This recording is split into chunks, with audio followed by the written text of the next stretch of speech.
The smell of raw cotton baking under the open sky settled over the town of Cloverfield, Mississippi, on that afternoon in 1856, mingling with the damp red earth that rolled down the gentle slopes of the Yazoo Valley in waves almost visible to the eye.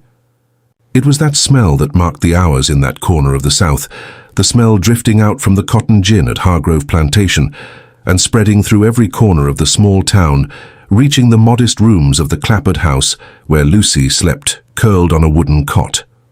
The girl was 8 years old, and her face held, even in sleep, an expression of watchfulness, as though her body understood that rest was never safe for very long.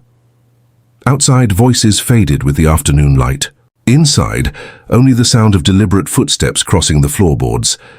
Viola Beaumont entered the room without a word, stopped beside the cot, and studied her daughter for a moment, not with the eyes of tenderness, but with the eyes of someone doing arithmetic. An important visitor was coming that evening, and there was a problem that needed to vanish before that visitor knocked on the door. Edmund Hargrove was the son of the late Colonel Absalom Hargrove, master of Hargrove Plantation, where more than 80 enslaved men and women labored in the cultivation and ginning of the cotton that supplied the merchants of Natchez and Vicksburg. With the colonel's death 2 years prior, Edmund had inherited the land, the bondspeople, the debts, and the informal standing that cotton money conferred.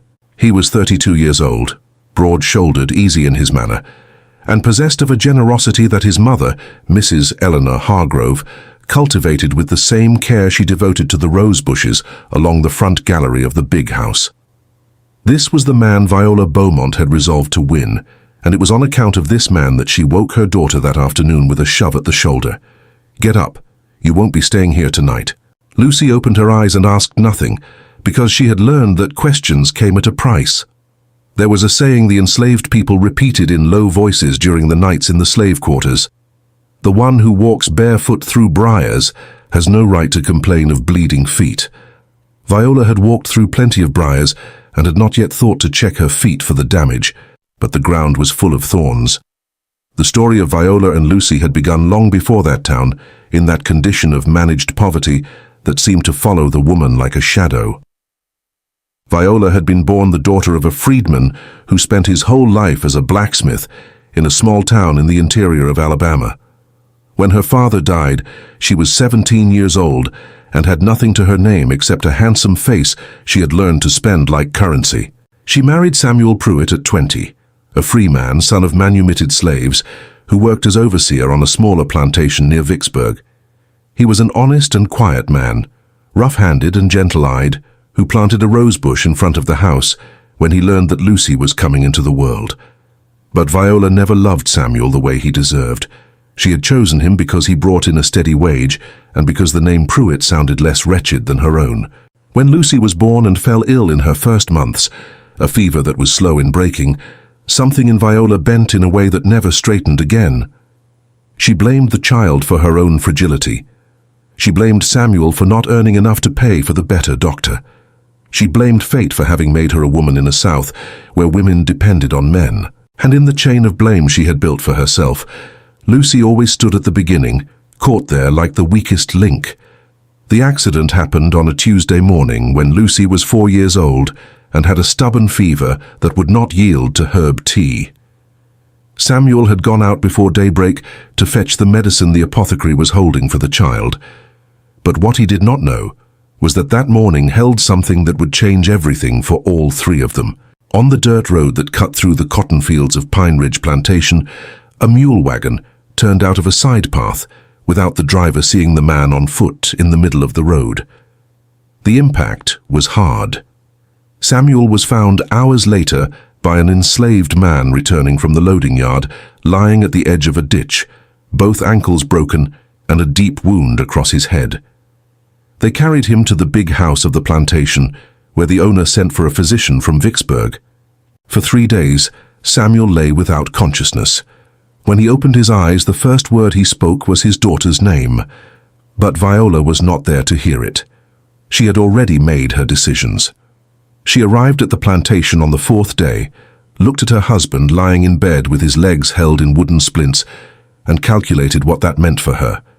A man who might never walk right again, months of recovery, perhaps years, no overseer's wage, no prospects, and a small daughter who was already too costly to raise. She left the plantation with the child in her arms and did not return. When the owner sent word asking after Samuel's family, Viola had it said that the child had died of the fever and that she had gone to live with relations in another county. Samuel woke to the news that he had lost his daughter before recovering the use of his feet, and that more than any fracture was what broke him from within. Before we go any further with this story, stay with us. In this space we give life to the memories and voices that were never given room, but that carry the wisdom of entire generations. Every tale we bring here is a fragment of the South that does not appear in the history books, but that lives in the blood of those who know where they come from. If this story has already touched something inside you, imagine what the ones that follow will do.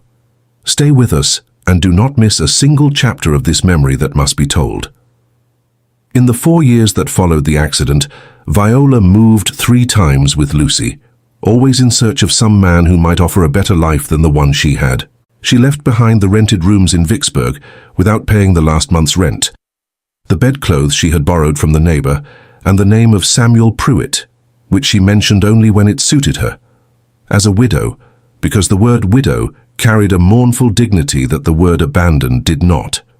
In Meridian she lived for nearly a year in a back room loaned by a distant cousin, and Lucy slept on the floor beside the bed because the room was too small for 2. In Greenville, Viola drew close to a dry goods merchant who appeared interested for some months, until the man discovered she had a daughter and departed without explanation, exactly as she had feared. And Lucy, who had learned from an early age that her very existence was a burden, stored that understanding in the deep place where children store the things that hurt too much to examine. Through Meridian, through Greenville, until she came to Cloverfield, where she learned through the whispers of the market square that young Edmund Hargrove had inherited Hargrove Plantation and was in want of a woman to marry. It was the kind of information Viola knew how to use. She rented the clapboard house with what little she had, bought herself a new calico dress, learned the names of every hand and tenant on the plantation, and began appearing in the right places at the right hours. What she could not allow to appear was Lucy. The child was a problem. Not through any meanness of spirit. Lucy was quiet as few children are, with an intelligence in her eyes that unsettled grown people and a way of watching the world that seemed older than her years. The problem was what the girl represented, the evidence of a prior life that Viola wished to erase. Men like Edmund, she knew, pulled away when they discovered that the woman drawing their attention had a daughter by another, and she could not afford to lose that opportunity. So Lucy learned to exist in silence, to eat when there was food, to sleep without complaint on the hard cot, and to never show herself when there were visitors. Viola's life had a double rhythm that Lucy had learned to read with precision.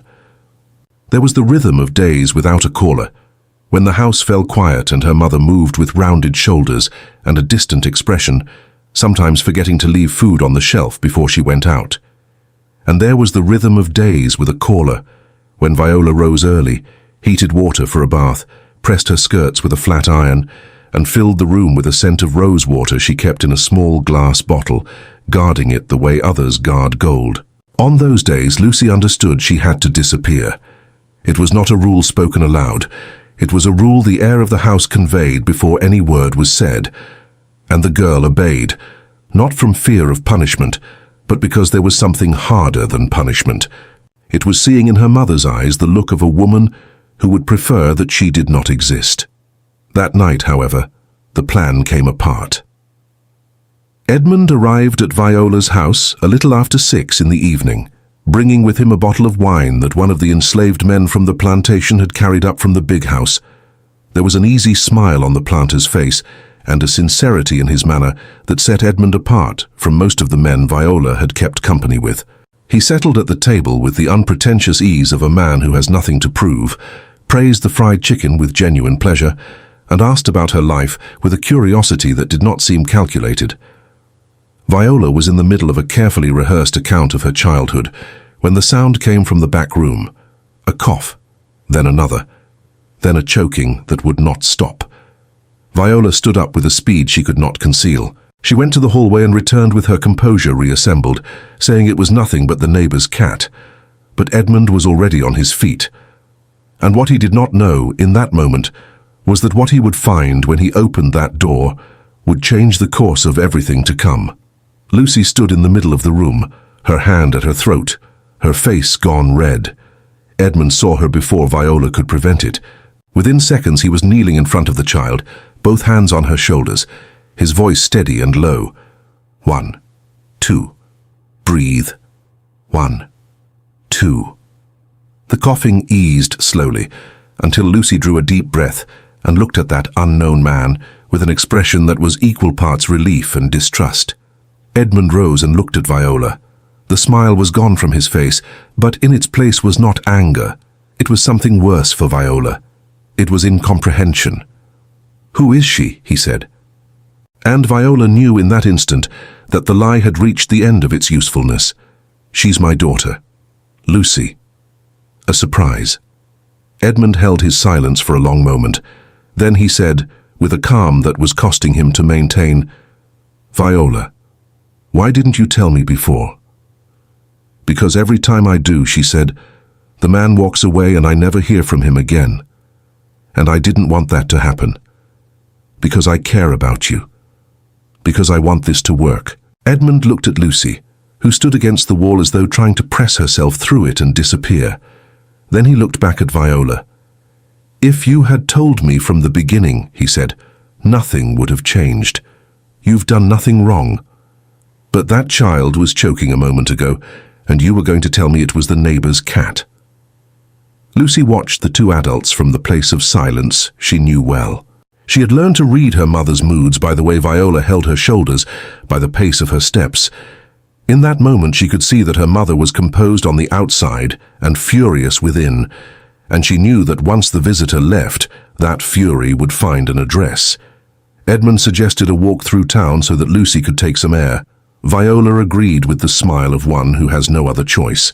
The three of them set out along the dirt road, while the last enslaved men and women returning from the cotton fields of Hargrove Plantation passed in the distance with their hoes across their shoulders, the slow step of the end of the day. Edmund bought a piece of molasses candy from the cart of an old enslaved woman who sold sweets in the square every afternoon, and handed a piece to Lucy with a smile that betrayed no knowledge that this simple act was the most generous thing the child had received in a very long time. Viola watched with her teeth set. Then came a message, carried by a young enslaved boy from the plantation, a folded note that called Edmund back to an urgent matter. He apologized, promised to return the following day, and went off with the long stride of a man who has land to manage. And then there were two. "You nearly ruined everything," Viola said, in a voice so low it almost sounded calm. "I was choking," said Lucy. "What else did you want me to do?" Viola bent close to the girl's face with an expression Lucy knew by heart. "Chew before you swallow, and stop appearing when I haven't called for you." They walked home in silence, each carrying a different weight along the same road. The next morning Viola woke Lucy before sunlight reached the window. The house had to be swept, the floor scrubbed, the dishes washed. Edmund would be returning for supper, and everything had to be right. Lucy worked the whole day without a complaint. There was an economy to the girl's silence that the enslaved people on the plantation would have recognized. The silence of one who has learned that the wrong word at the wrong hour costs more than any labor. In the afternoon, however, Viola had to go out to the market for provisions. Before leaving, she looked at her daughter sweeping the hallway and said, "Don't show yourself. Don't make a sound. You don't exist tonight." She stayed out longer than planned, talking with an acquaintance bargaining at the butcher's stall. When she returned, Lucy had finished the cleaning and was sitting on the back step eating an ear of corn that an enslaved man named Jonas, who sometimes passed that way carrying firewood, had given her as a gift. Viola pulled the corn from the child's hand without a word. But what she did not know was that Edmund had arrived earlier than agreed upon and had seen the girl sitting on the step before he saw Viola turn the corner, and that he had stood for some minutes watching that child eat, with the quiet hunger of one who does not know when the next meal will come. That evening, supper passed well enough on the surface. Viola served salt pork and beans. Edmund told stories from the plantation. The three of them remained at the table for nearly an hour. But when Lucy asked something simple, What was the name of the mule that pulled the cotton wagon? And Viola cut her off with needless sharpness. Edmund fell quiet for too long. Something had changed that day. He did not yet know what it was, but he felt it. In the week that followed, Viola needed money for a new dress. She looked around the house for something she might sell. Her earrings were cheap. The curtain fabric was old. And then her eyes came to rest on the necklace that lay on Lucy's cot, a plain gold chain with a small cross that Samuel had given the child when she still fit in his arms. "My papa gave me that," said Lucy when she saw her mother take the necklace. "Your papa," said Viola with a short laugh. "Your papa was a man who left us with nothing. Everything you have, I provided. This chain buys something," said Viola, tucking the cord into her apron pocket. And when the girl tried to protest, her mother pointed to the broom leaning against the wall and walked out without another word. Lucy was alone. She sat on the cot with her hands in her lap and stared at the clapboard wall for a time she could not have measured. There was an enslaved woman named Hattie who passed along the street every morning carrying a bundle of laundry to wash at the creek, and who sometimes looked toward the girl's window with an expression that Lucy could not quite decipher. It was pity. It was recognition. It was both things mingled. Hattie was around 50 years old, her hands marked by decades of labor, her hair wrapped in a cloth tied with the care of one who respects her own head. She had been in bondage for 30 years on Hargrove Plantation, and had seen in those 3 decades things no child should witness. She had buried 2 children who died before their 2nd year. She had watched an enslaved woman sold away from the plantation because the master needed money to cover a gambling debt. She had survived a winter without a coat and a summer without clean water in the well at the slave quarters. And she had learned through all that surviving to recognize grief in any face that wore it as a mask. That afternoon, when Lucy went to fetch water from the back well, Hattie was washing clothes at the shared washboard in the yard. She looked at the girl and said very low, "Worse has come and gone, child." Her voice carried the weight of one who knew exactly what she was saying. Lucy stopped and looked at the woman, at her hands wide and reddened from the scrubbing, at the face that had nothing left to conceal. And something in that plain exchange of glances made Lucy feel less alone than at any moment in the last 4 years. It was not friendship exactly. It was the silent recognition of 2 people living under the same kind of weight, though the weight Hattie carried was of an order that no comparison could reach. Yet there was, in that exchange of looks at the washboard, an invisible thread connecting them. The thread of those who know that suffering does not need to be validated by anyone in order to be real. Here, before we continue, it must be said that this story does not end where it appears to be heading. There is a man in this telling who has not yet appeared, a man Lucy had never seen, and who at the same time she knew in a way that goes beyond memory. If you have come this far, if this 8-year-old girl has already touched something inside you, then stay with us so that the next story we tell will also reach you. Every chapter in this space is a promise that the voices which were silenced will not be forgotten. Stay and continue with us. Mrs. Eleanor Hargrove was the kind of woman an entire plantation learned to read before speaking to. Tall, with white hair pinned back with a tortoise-shell comb, she had come to the Yazoo Valley at 18, alongside her husband the Colonel, and had remained when he died, because here was where her feet knew how to walk. She knew by name every enslaved man and woman on Hargrove Plantation, those who worked in the cotton fields, those who worked in the big house, those who tended the mules, and those who minded the children near the gin. And she knew her son with the depth of one who had watched him grow. So when Edmund returned from a supper at Viola's house, carrying that particular silence, not the silence of contentment, but the silence of a man working through something that troubles him, Mrs. Eleanor did not ask anything. She waited.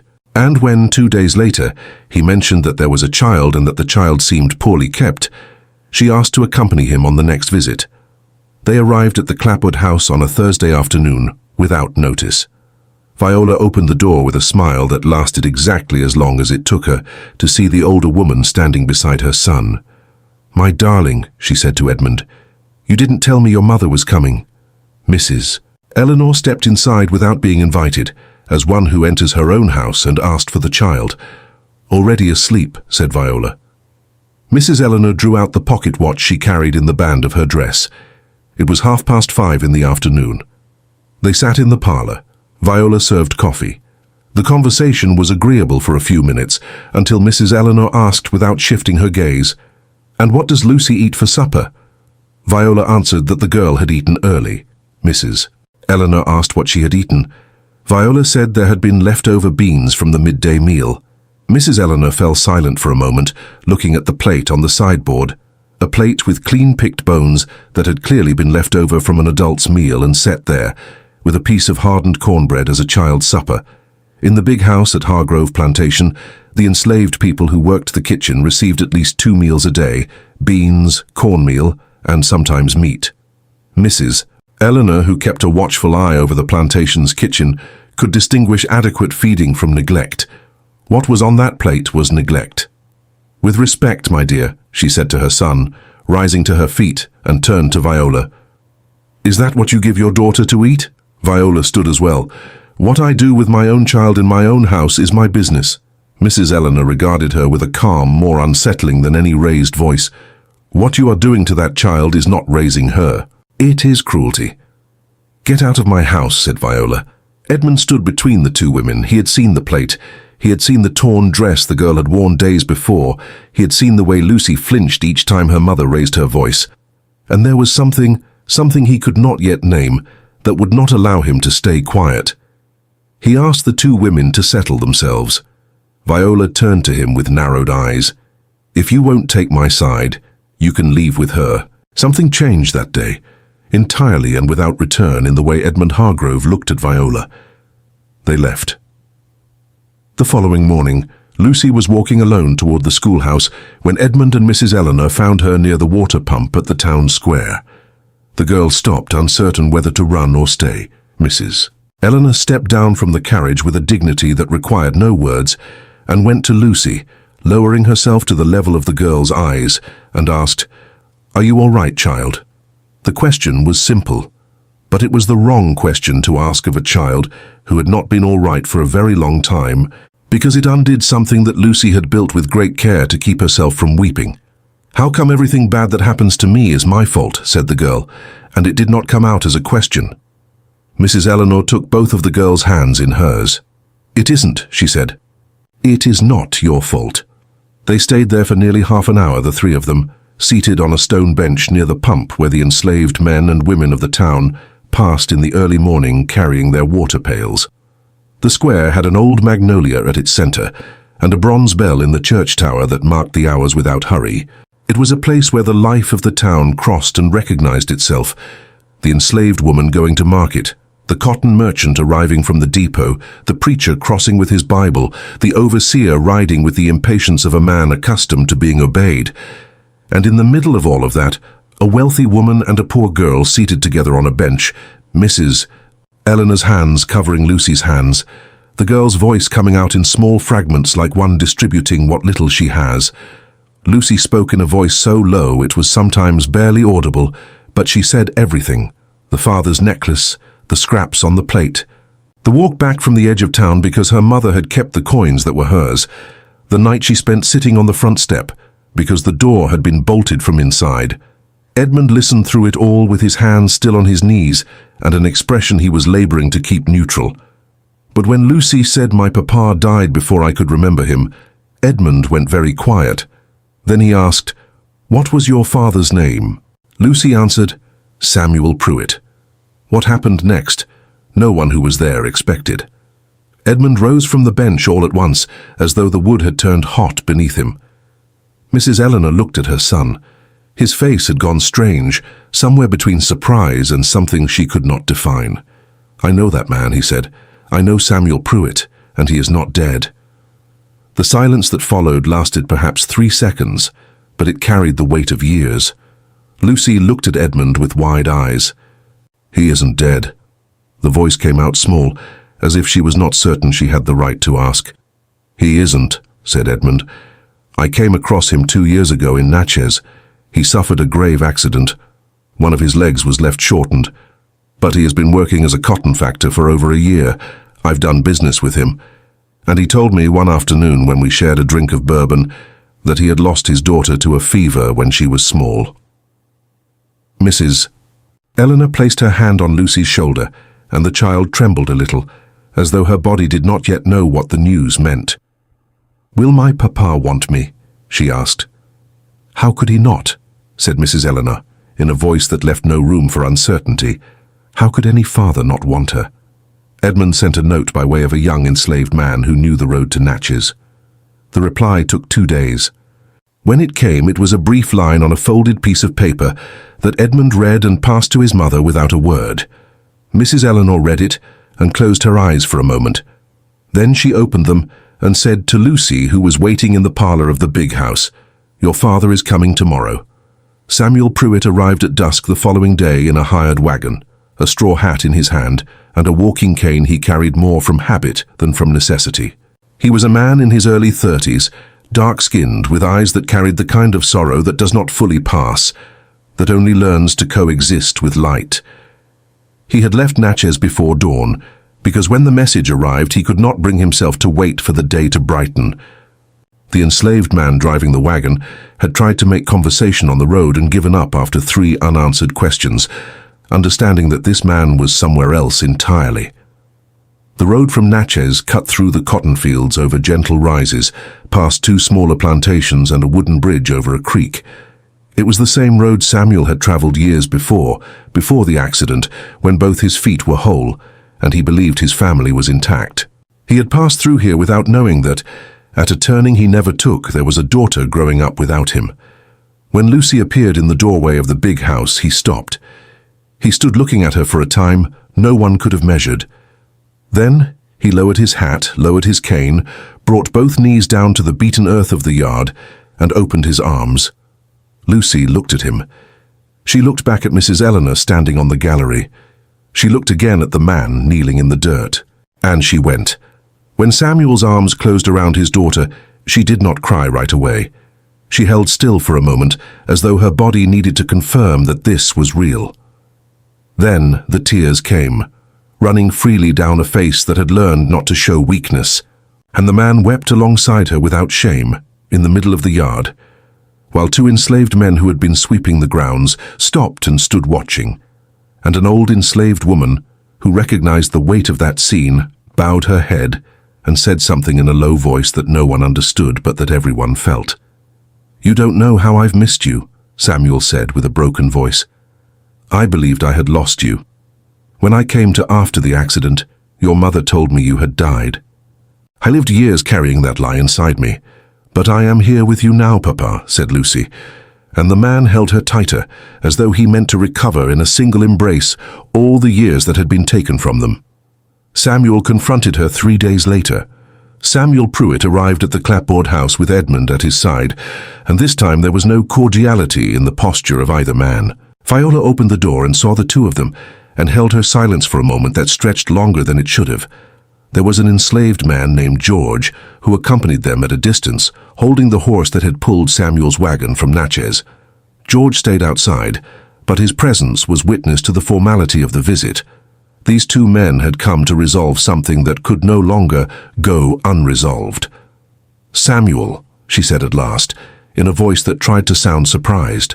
He did not respond to the name. He said only, "I want an explanation. Why did you lie to me? Why did you keep me from my daughter?" Viola was quiet.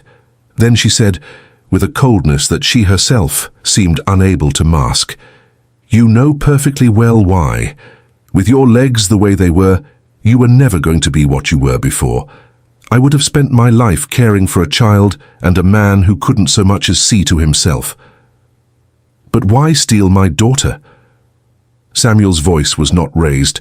It was low and firm, which was harder to stand against. "Just because you didn't want to care for me." Viola lifted her chin. "Marriage is a business arrangement, Samuel. When it works, you stay. When it doesn't, you leave." And that arrangement had broken down. Edmund stayed quiet beside Samuel for a moment. Then he said, "Viola, I have a question to put to you. Which do you think is the greater cruelty? The man who is left lame, or the woman who tears a family apart out of greed?" Viola looked at him with an expression that blended anger and fear, the fear of someone who realizes they have lost hold of the story. And then she said something that neither man ever forgot. Let me tell you, Samuel dear, that it was your failure that gave me courage. That cripple you became gave me the strength to fight for myself, and now I have come to claim what is rightfully mine, half of everything you have made. We are still married. You never signed the papers." Samuel was very still. Then he said, "All right, I'll give you the sum you would seek from the court. The one condition is that you give me custody of Lucy."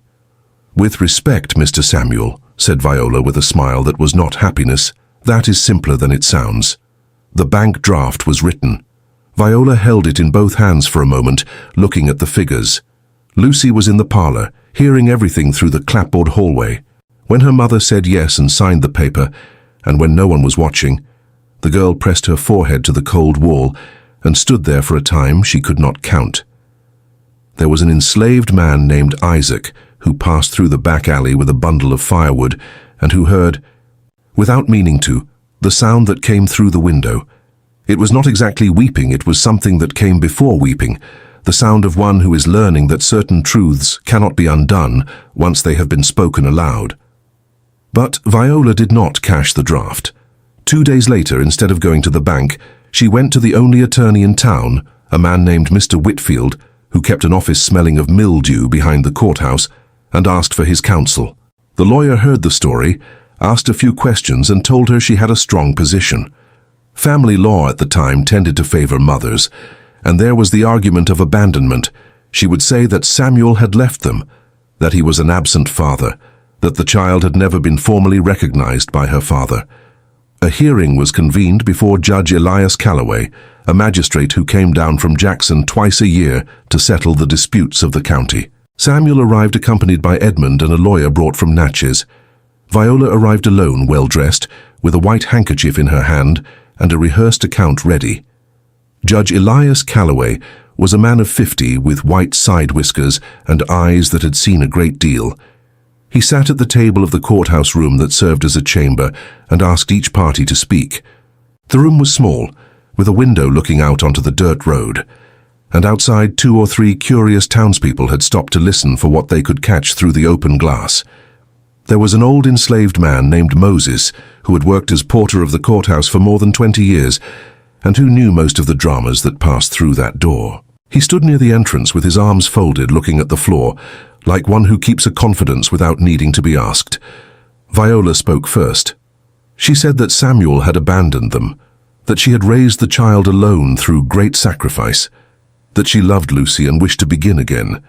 Her voice was fractionally unsteady, the white handkerchief ready in her hand.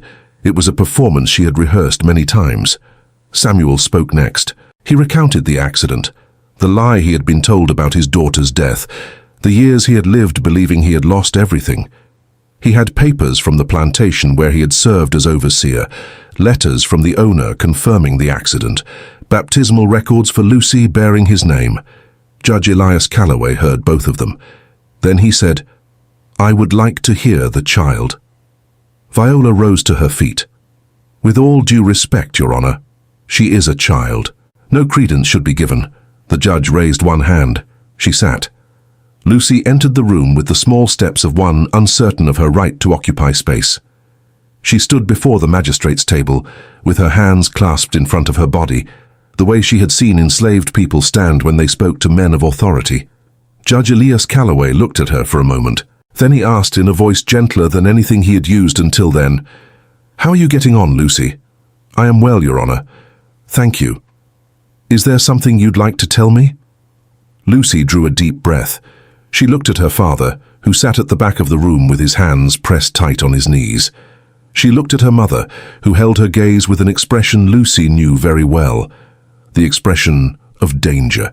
She looked back at the magistrate, and then she spoke. She told about the scraps on the plate. She told about the father's necklace that had been sold. She told about the night she had been left at the edge of town without a cent for the wagon while her mother went away. She told about the times she had been shut out of the house while Viola received callers. She told it all with the quiet, direct voice of one who is not trying to impress anyone, simply saying what is true. And then she said the thing no one had expected.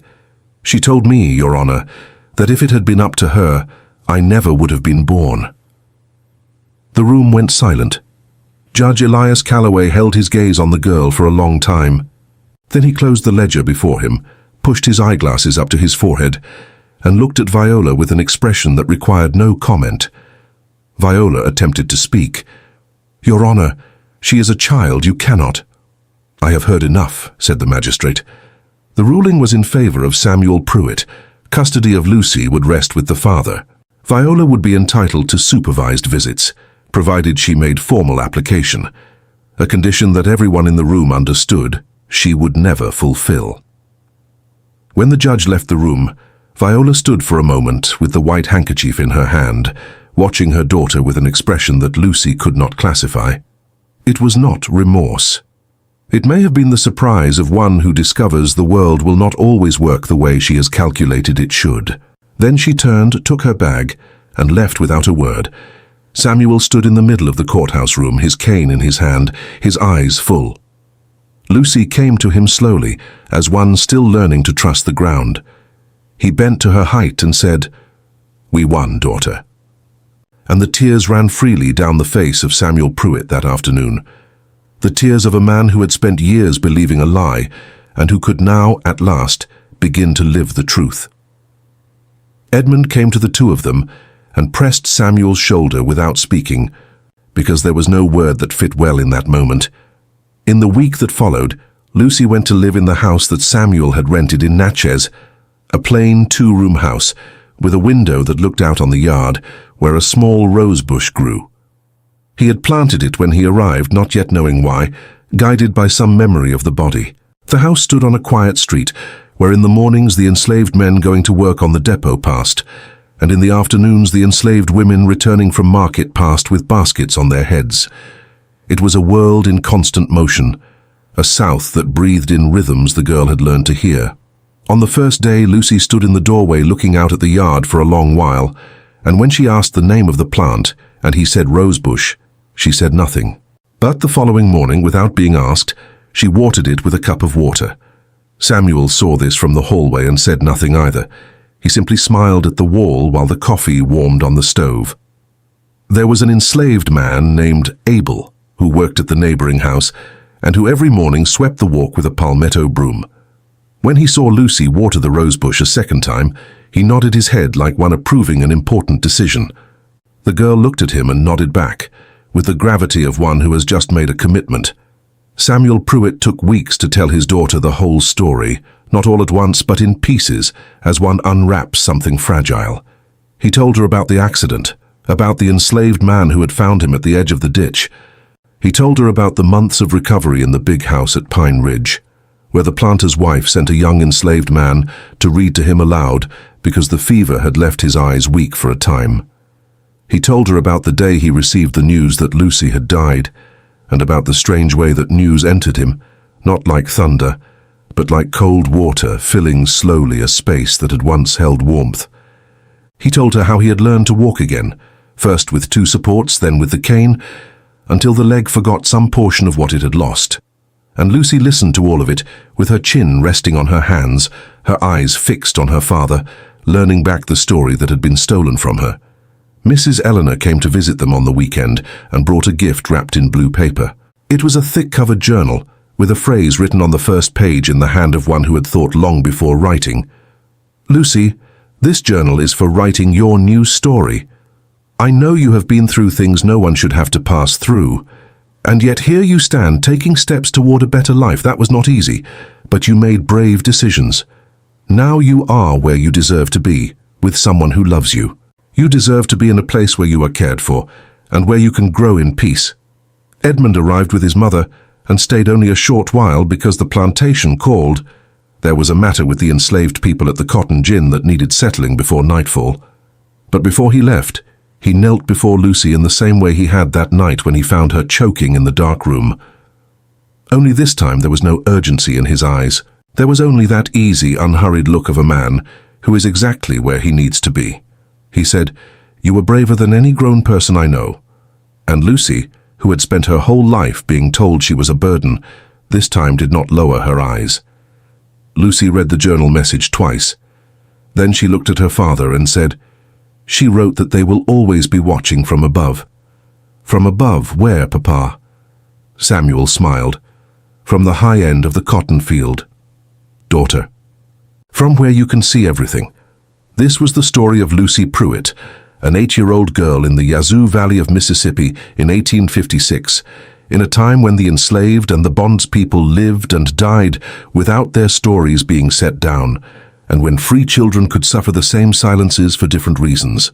In that south of cotton fields and of debates in Congress over the fate of black men and women, where the future of the children born in the slave quarters was argued in the State House, while in the cabins the mothers counted their children's fingers to know whether they were all still there, the story of a free girl who suffered beneath her own roof might seem too small to deserve notice. But suffering has no scale. It has only presence, and the presence of that suffering in Lucy was as real as the smell of wet earth after rain over the cotton rows, as real as the sound of chains the enslaved people in the quarters heard at night before sleep, as real as the silence of a child who has learned that her very existence can be treated as an inconvenience. What preserved Lucy was not the law, which came too late. It was not money, which was not there. It was a woman who saw the plate of bare bones on the sideboard and did not stay quiet. It was a man who heard a name in a courthouse room and recognized the weight it carried. And it was a girl who, when the moment came, told the truth in the small and steady voice of one who knows that truth is the only possession no one can sell. In that Mississippi of 1856, where the voices of the enslaved were suppressed by law and by the whip, where the enslaved woman Hattie washed clothes before 4 in the morning without anyone asking what she dreamed, where the enslaved man Moses guarded the courthouse for decades without anyone asking what he had witnessed and what he had felt. In that Mississippi, Lucy Pruitt also found her way back to herself. And that way began not with a grand gesture, but with a rose bush watered in the early morning, with the quiet dignity of one who decides to live. If this story has reached you and touched some part you did not expect, then it has done what it came to do. Every enslaved man and woman who appears in these accounts was a real person, with a name, with memory, with love, that time tried to erase. We give life to the memories and voices that were never given room, but that carry the wisdom of entire generations. The South that does not appear in the school books, the South of those who labored to the bone without seeing a dollar of it, the South of the mothers who rocked their children in the slave quarters and prayed they would survive until morning. That South has stories that need to be heard. Share this with someone who needs to hear a story like this, because where 2 listen, 4 need to listen. And the memory that is not told is the memory that is lost.